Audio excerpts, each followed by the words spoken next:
To grow more nuts to eat, Sandy cooked up an ultra-potent lab fertilizer. A single spray grows nuts instantly. She pulled in a massive harvest, but the oak tree was drained and began to wither. One day, Sandy noticed nuts falling from her oak tree before autumn even arrived. It was a sign the tree was in bad shape. When Patrick heard this, he grabbed an axe and started chopping it down. Patrick, stop! I can save it! With science! The next day, Sandy developed 4 fertilizer formulas, but the first few all flopped. She pinned all her hopes on the final one. With 1 drop of the liquid, the potted sapling was covered in nuts. Sandy was overjoyed the experiment worked. She couldn't wait to spray the fertilizer on the big oak tree outside. Right after she finished, a giant nut smacked her right on the head. Then more nuts started raining down. Better start storing these for winter! But there were far too many nuts to deal with. She called SpongeBob over to help throw away the excess. So SpongeBob wheeled a cart and dumped the nuts into the ocean. He was halfway done when an old self-proclaimed guru stopped him. Why do you dump your nuts on my people's land, SpongeBob? You must not squander nature's bounty. Nuts are meant to be eaten. It's all in my book.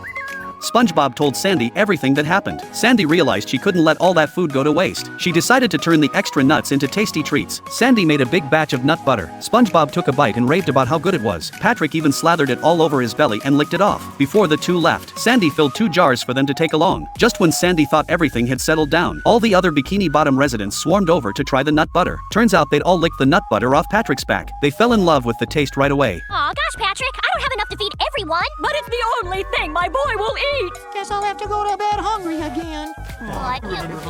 Not wanting to disappoint everyone, Sandy used more new fertilizer to grow extra nuts. She handed out a jar of nut butter to every Bikini Bottom resident, but supply was nowhere near enough to meet demand. To boost nut production, Sandy started using machines for fully automated growing, but constant overharvesting was too much for the oak tree. Eventually, it withered and died. What in the Sam Hill's going on around here? The tree got real sick. That's when the old guru appeared again. He warned Sandy to respect nature and never take more than it can offer. Sandy took his words deeply to heart. She realized her own actions had killed the tree. In the end, she brought nutrient-rich soil from her hometown. The oak tree came back to life, as lush and thriving as it used to be.